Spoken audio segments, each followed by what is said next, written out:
창세기 1장 28절, 창세기 1장 28절 말씀입니다. 구약 성경 2면입니다. 다 함께 한 목소리로 봉독하시도록 하겠습니다. 하나님이 그들에게 복을 주시며 하나님이 그들에게 이르시되 생육하고 번성하여 땅에 충만하라. 땅을 정복하라. 바다의 물고기와 하늘의 새와 땅에 움직이는 모든 생물을 다스리라 하시니라. 아멘. 예전에 어떤 부부가 있었다고 해요. 어떤 부부가 이제 시장 보러 갔어요. 되게 인상적인 일이잖아요. 그냥 이제 시장 보고 와서 이제 시장 보고 왔으면 뭐 해야 돼요? 이제 시장 본 물품들이 이제 다 이제 냉장고도 넣고 막 이렇게 정리하죠. 정리하고 나니까 이제 저녁이 돼서 배고파졌어요. 남편이 이제 아내한테 물어봐요. 아, 배고프다. 우리 뭐 먹을까? 그래, 먹긴 먹어야지. 뭐 먹을까? 아까 감자 산 것 같은데 감자 어때? 감자 좋다. 그러면 여보, 감자 그 검은색 비닐봉지 안에 있거든. 그 비닐봉지 안에 있는 감자, 그 감자 반 이렇게 깎아서 껍질 깎아서 냄비 안에 넣어. 그래, 알았어. 그렇게 할게. 그래서 열심히 남편 했어요. 그래서 남편이 어떻게 했냐? 사진 한번 보여드릴게요. 이렇게 해놨어요. 아주 곧바로 맛있게 먹을 수 있게 잘 잘라놨죠. 그 아내는 모든 감자의 반을 중에서 반을 잘라달라고 했는데 우리 남편은 어떻게 했냐? 감자마다 반 해서 저렇게 예쁘게 잘라놨어요. 예, 됐습니다. 대단하죠? 저렇게 해서 맛있게 먹을 수 있겠습니까? 예, 저렇게 이해한다는 것도 참 신기한데 좀 너무 똑똑하신 남편이었던 것 같아요. 예. 근데 이제 이 이야기에서 우리가 알 수 있는 게 뭐예요? 말을 잘 알아들어야 한다. 이거예요. 우리가 흔히 하는 말이 있죠. 말귀를 잘 알아들어야 한다. 너무 중요해요. 이게 우리가 방금 전 같은 이야기는 그냥 웃고 하하 하고 넘어갈 수 있잖아요. 근데 만약에 우리가 회사 생활에서 중요한 계약건이 있는데 이렇게 말귀를 못 알아들었다. 그럼 큰일 나는 것 아니겠습니까? 그래서 우리는 항상 말귀를 잘 알아들어야 돼요. 특히 왜 그러냐? 우리는 신앙생활을 하는데 신앙생활에서 가장 중요한 건 성경인데 성경에서 하나님께서 얼마나 많은 말씀을 명령으로 남기셨어요. 명령이 뭐예요? 이건 꼭 해라! 아닙니까? 이건 꼭 해야 하는 건데 우리가 말귀를 제대로 못 알아들어서 전처럼 감자를 반만 깎는 이런 모습처럼 하나님 앞에 나아가면 하나님도 한숨 나오고 우리도 민망하지 않겠습니까? 그래서 우리가 하나님의 말씀을 잘 이해하고 잘 알아들어야 돼요. 그냥 그 소리를 귀 속에 잘 집어넣는다가 중요한 게 아니죠. 진짜로 중요한 것, 알아듣는다는 것은 하나님께서 원하시는 바가 무엇인지 그 맥락과 그런 여러 가지 문맥에 따라서 잘 해석하고 그 의미, 그 깊은 뜻을 제대로 받아들이는 것, 그것이 말로 명령을 제대로 알아들이는 것 아니겠습니까? 그래서 그 말씀을, 하나님의 명령을 잘 알아듣기 위해서 오늘 한번 주님의 말씀을 같이 봤으면 좋겠습니다. 오늘의 말씀에서는 명령 하나가 나오죠. 근데 오늘의 말씀은 어디서 나와요? 창세기 1장의 말씀이에요. 창세기 1장에서 뭐 했어요?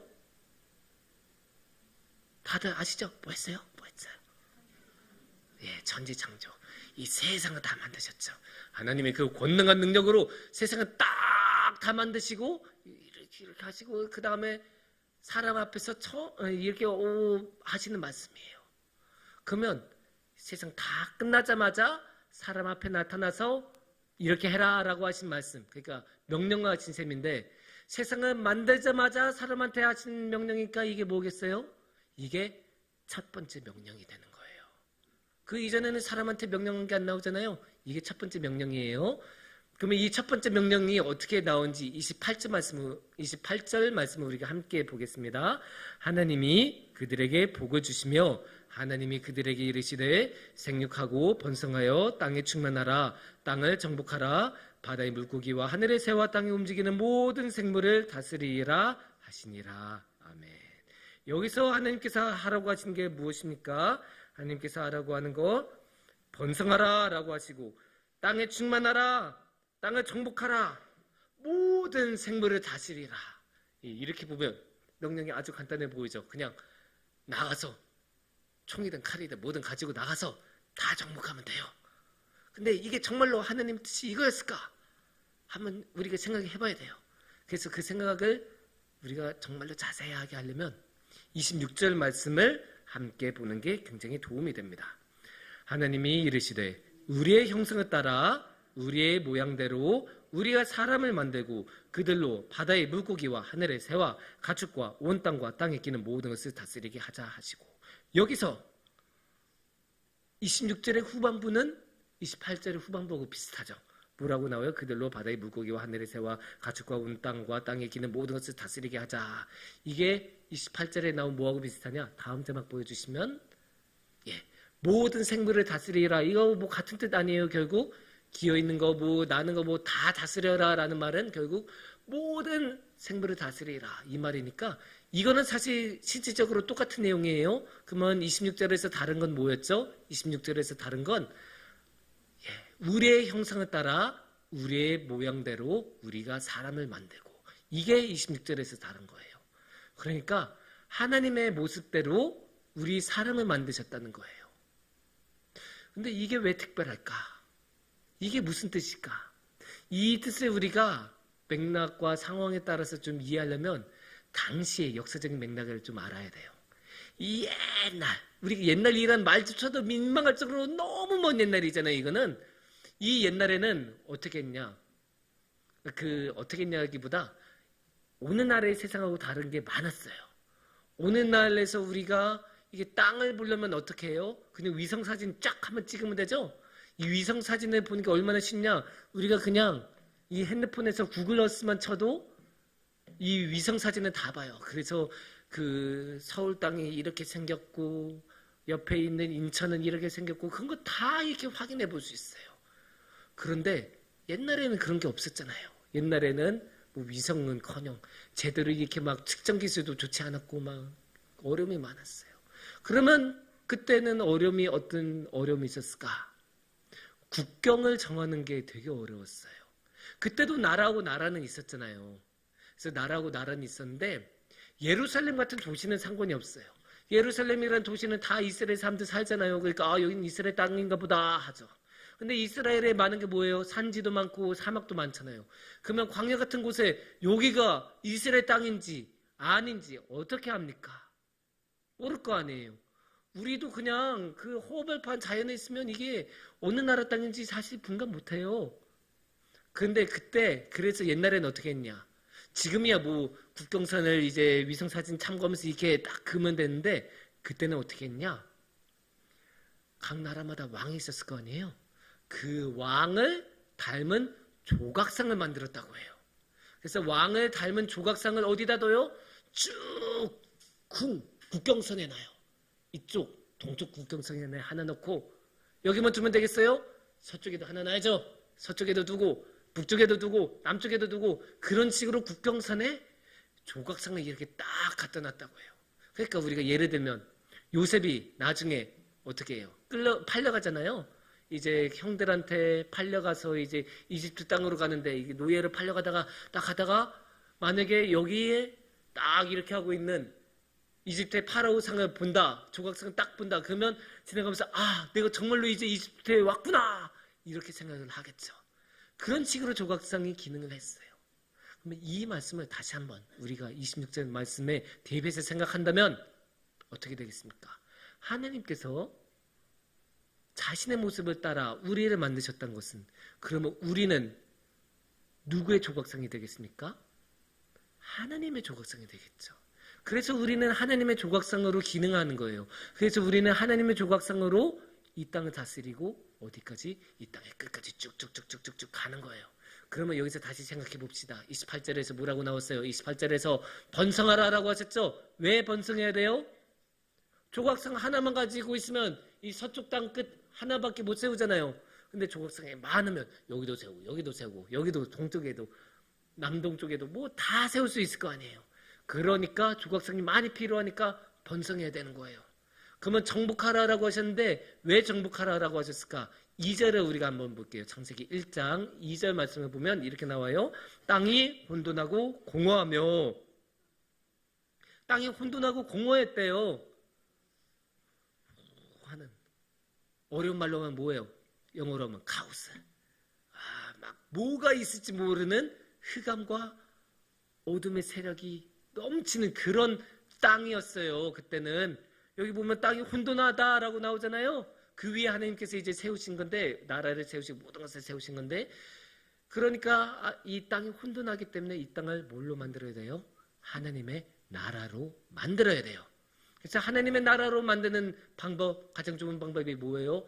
하나님의 사람들이 그쪽으로 가서 거기 살면서 하나님의 영토임을 확실하게 만드는 것. 그래서 우리는 어떻게 해야 됩니까? 이 땅의 끝까지 정복을 해야 돼서 저 끝까지 무엇을 세워야 돼요? 하나님의 조각상을 세워야 돼요.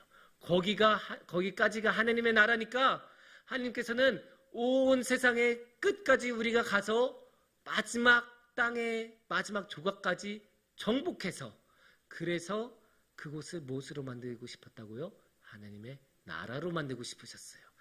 그래서 오늘의 첫 명령의 가장 중요한 의미는 이 땅에 하나님의 나라를 펼치고, 이 땅에 하나님 나라가 어떻게 최대한 넓게, 사실 정확하게 말하면 온 세상이 하나님의 나라가 되도록 만드는 것, 그게 하나님께서 진정으로 원하셨던 진짜 의미였어요. 그게.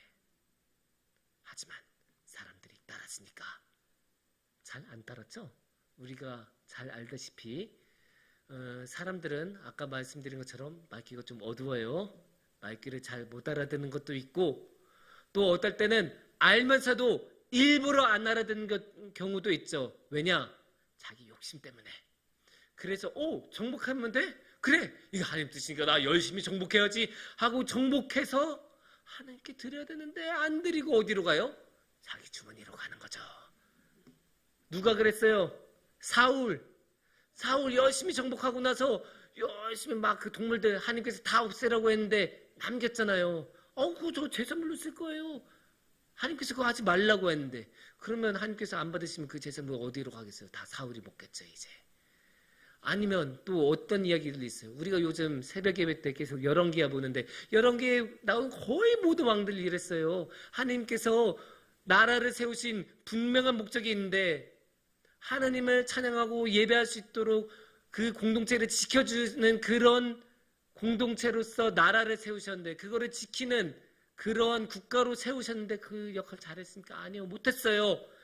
못한 왕들이 대부분이에요. 그 사람들은 뭐냐? 특히 북이스라엘은 자기의 왕권만 생각했어요. 자기의 왕위만 생각했어요. 내가 왕으로 남을 수 있냐 안 남을 수 있냐, 그거 하나만 생각하고 자신을 위한 이익만을 생각했어요. 그러니까 하나님은 전혀 생각하지 않았죠. 물론 우리라고 크게 다르진 않았어요. 않을 거예요. 우리가 이렇게 보면서 한탄을 하기는 하지만 우리라고 크게 다르지 않아요. 우리가 그 자리에 가더라도 비슷하게 하나님의 명령을 쓱 잊어버리고, 아니면 자기가 보고 싶은 것만 똑 떼내서 그것만 보면서 그것만 따랐을 거예요, 아마. 그런 사람들이 이 세상에 가득 찬데, 그런 사람들 보면서 하나님께서 참 답답하시고 힘드셨겠죠. 그래서 어떻게 하실까요? 예전에 어떤 축구 선수가 유명한 말을 한 적이 있어요. 답답하면 네가 뛰던지. 그래서 어떻게 하십니까? 하나님께서 직접 내려오셔서 뛰십니다. 어떻게 하십니까? 예수님이 오십니다. 예수님이 오셔서 직접 다시 하나님 말씀을 전하시고, 아니야, 너네 지금 제대로 안 하고 있어. 하나님의 뜻은 이거야. 전하고 하나님의 나라를 열심히 넓히면서 복음을 전하셨습니다. 그리고 뭐까지 마지막에 십자가까지 지시고 부활하신 다음에 하늘로 올라가시면서 다시 한번 명령을 내리세요. 근데 이게 예수님께서 이 땅에 행동하셨던 마지막 행적인데, 그 마지막 행적을 명령으로 하셨으니까 이 명령이 뭐예요? 마지막 명령인 셈이에요. 이 마지막 명령은 어디서 볼 수 있냐? 마태복음 28장 19절 20절에서 볼 수 있어요. 19절을 보면 이렇게 나옵니다. 그러므로 너희는 가서 모든 민족을 제자로 삼아 아버지와 아들과 성령의 이름으로 세례를 베풀고 내가 너희에게 분부한 모든 것을 가르쳐 지키게 하라. 볼지어다 내가 세상 끝날까지 너희와 항상 함께 있으리라 하시니라. 아멘. 너무 감사한 말씀이죠. 그리고 이 말씀은 잘 생각해 보면 첫 번째 명령하고 비슷해요. 하나님께서는 자기의 형상대로 만든 인간이 온 땅을 다 정복하시기를 원하셨죠. 이 말씀은 어때요? 제자 삼으라고 하잖아요. 제자는 누구를 닮아가는 사람이에요? 예수님. 예수님을 본받는 건 뭐예요? 예수님을 따라가는 거잖아요. 따라가고 닮아가는 것. 그래서 예수님을 닮은 사람을 만들어라. 많이 만들어라. 그리고 많이 만들어서 어떻게 하라고 해요? 세상 끝날까지 모든 민족을 다 가르쳐 지키게 하라. 그래서 어디까지? 모든 민족이니까 저 끝까지 가라는 거 아니에요. 그러니까 이 땅을 정복하라라는 말씀이나 제자로 삼고 모든 민족을 제자로 삼아서 내가 분부한 걸 가르쳐 지키게 하라. 사실 비슷한 말이에요. 생각해보세요. 모든 민족이 예수님의 말을 잘 듣고 예수님의 말씀대로 살아간다면 하나님의 나라는 어디까지 임한 거예요? 이 세상 다 임한 거예요. 왜냐? 모든 민족이 예수님의 뜻대로 살아가니까. 그러니까 첫 번째 명령이나 마지막 명령은 비슷해요. 그 마지막 명령을 하나님께서는, 예수님께서는 누구에게? 우리에게 주셨습니다. 사랑하는 성도님들, 여기서 우리가 한번 생각해 볼 게 있어요. 우리는 이미 첫 번째 명령은 외면했어요. 첫 번째 명령에 대해서는 우리가 못 들은 척하고 잊어버리고 외면하고 따르지 않고 그냥 우리가 원한 대로 이 땅을 정복하고 그냥 내가 번성할 길만 찾으면서 살아왔어요. 하나님께서는 한탄하시면서 이 땅에 다시 오시고 우리한테 한 번 더 기회를 주시고 또 한 번의 명령을 내려주셨어요. 여러분, 이 명령을 어떻게 하시겠습니까? 이 명령을 따르시겠습니까? 아니면 이번에도 외면하시겠습니까? 이 명령을 따르는 게 쉽지 않을 거예요, 아마. 왜냐? 이 세상은 악하고 하나님을 전하는 것을 원하지 않고, 그래서 우리가 예수님을 입에 올릴 때마다 우리를 비난하고 공격하기가 쉬울 거예요. 하지만 주님께서는 우리를 홀로 내버려 두시지 않으세요. 20절 말씀 한번 보여주시면 이렇게 말씀하시죠. 내가 세상 끝날까지 너희와 항상 함께 있으리라 하시니라. 예수님께서 우리와 함께 하신대요. 우리가 주님을 전하는 것이 힘들 때, 우리의 능력으로는 역부족일 때 주님께서는 우리와 함께 해주시고 우리의 손을 붙들어 주시고 우리의 다리에 힘을 주시고 우리의 입술에 지혜의 말씀을 주시면서 우리와 함께 해주신다고 하십니다. 그래서 우리가 다시 한번 힘을 내서 주님께 나아가고 주님의 말씀을 가지고 나아갈 때 우리의 가장 가까운 이웃인 우리의 가족으로부터 저 멀리 땅끝까지, 저 인도네시아 땅까지, 저 발리 땅까지 우리가 주님의 말씀을 들고 나아갈 때 주님께서는 우리와 함께 해주시고 우리에게 능력을 주시고 우리와 함께 해주십니다. 그래서 우리가 주님의 명령을 외면한 것이 아니라 주님의 명령을 따른다고 결심하고 그렇게 나아간다면 주님께서 함께 하시는 그 엄청난 복이 우리와 함께 할 것입니다. 함께 기도드리겠습니다.